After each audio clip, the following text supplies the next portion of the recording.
So I'm not saying that all such theories are false or that all of them are true. I'm saying that whether or not they are true, those arguing for them need to step up their game. They need to stop reasoning in a way that can best be described as taking several hits of epistemic acid and then free associating.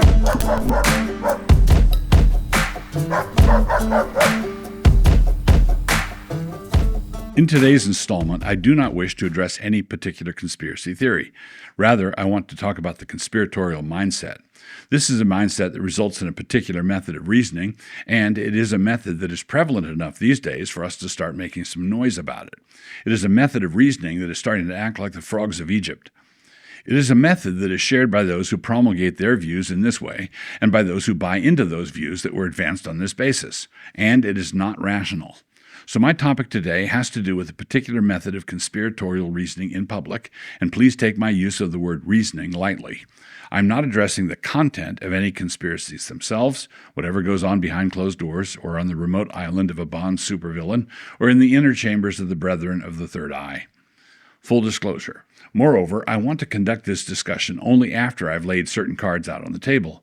If you were to gather up a list of topics that were usually dismissed as conspiracy theories over the last 10 years, I actually think that a number of them were plausible, and others of them have now been confirmed as fact.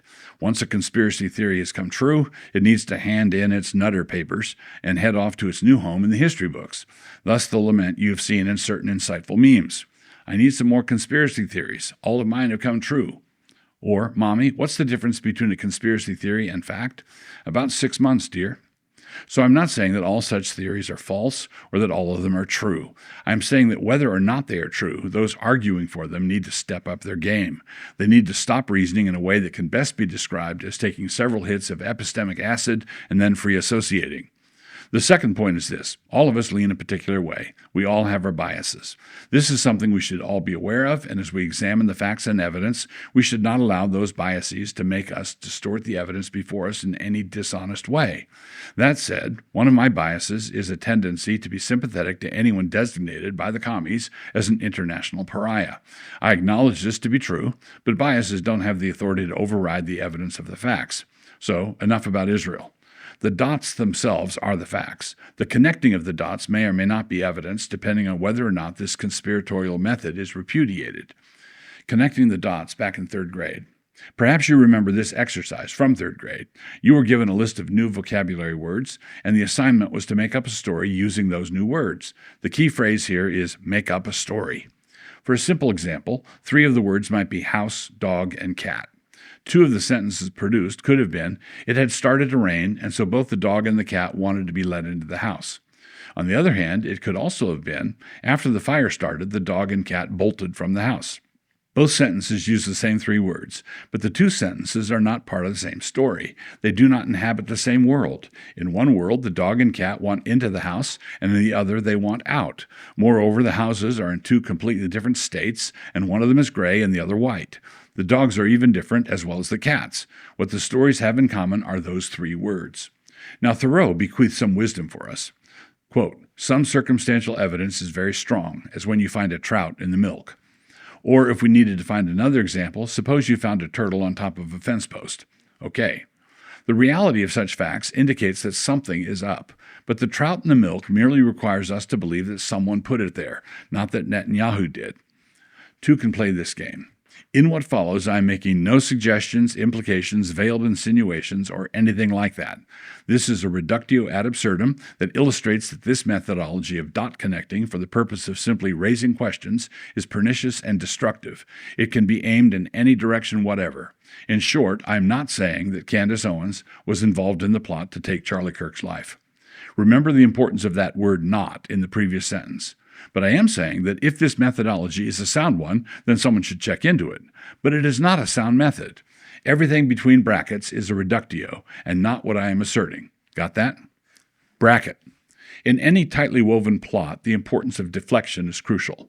For one example, you recall that immediately after Charlie was shot, there was a man who was initially detained because he was loudly claiming responsibility, doing so in order to give the real shooter additional time for getting away. That was a distraction. He was not the shooter, but his behavior was calculated to help the shooter. Now, when Tyler Robinson was apprehended, the prima facie evidence against him was strong. I mean location, rifle, parental ID, and so on. Not only so, but he also fit the profile, in spades, of the kind of person who would do such a thing. He was a hard leftist and a furry in a relationship with a transitioning dude. He was a denizen of the world in which murdering people in order to stop the hate makes good sense to them. He fit the profile. So everything about the murder fit neatly into the that figures category, and Red State America nodded together. Figures. So why, in the immediate aftermath of the arrest of Tyler Robinson, would Candace Owens start questioning the official narrative? When all of normal America was turning on crazed leftists with a mixture of astonishment and disgust, what could be the possible motive for suggesting that they actually didn't do it? What would we think if, right after Pearl Harbor, when all of America was gearing up for war against Japan, an influential someone started to argue that Canada was behind the attack? How hard would it be for Canadians to paint red circles on their airplanes? If this were to happen, one possibility would be that the person arguing this was in the pay of Japan. Robinson was arrested on September 11th, and the arrest was announced the following day. Within days, Candace started questioning the official narrative, casting shade on the charges against Robinson. But why would she want us to start looking suspiciously at the Mossad, or the federal government, or even dark forces within Turning Point itself? Clearly, this effort of hers is a distraction. Trump's house cleaning clearly has not yet gotten to the deep state forces in the CIA, who wanted to draw attention away from their asset, Tyler Robinson.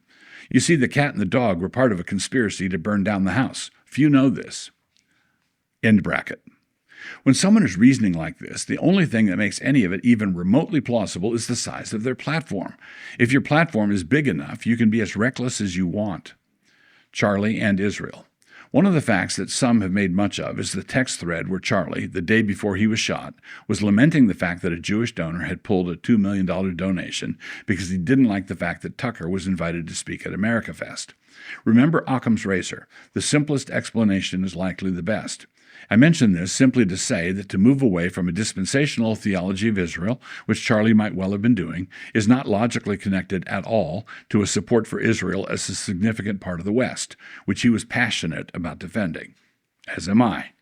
But remember Occam's razor. Whether Charlie was growing away from dispensational assumptions does not require him to say that some of these donors lived down to the stereotypes and that he might be forced away from the pro-Israel position. According to Josh Hammer, Charlie was simply frustrated and blowing off steam. For example, later that day, Charlie convened a Zoom call in which he was taking on counsel from Christians and Jews about how best to answer questions about Israel, as his campus tour was beginning the next day in Utah. So without discounting the possibility that Charlie was just blowing off steam, I think there's another element that should not be ruled out.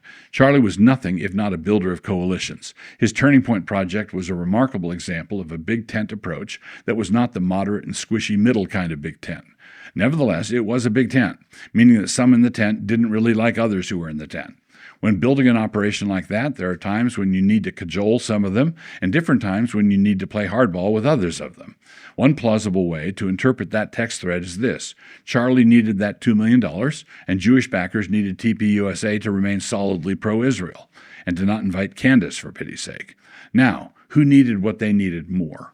Some critics will say that I'm now connecting my own dots. Not really. I'm suggesting a possible interpretation of events, and I'm doing so in a way that is not alleging that any particular person is complicit in deeply disturbing evil. So there you go.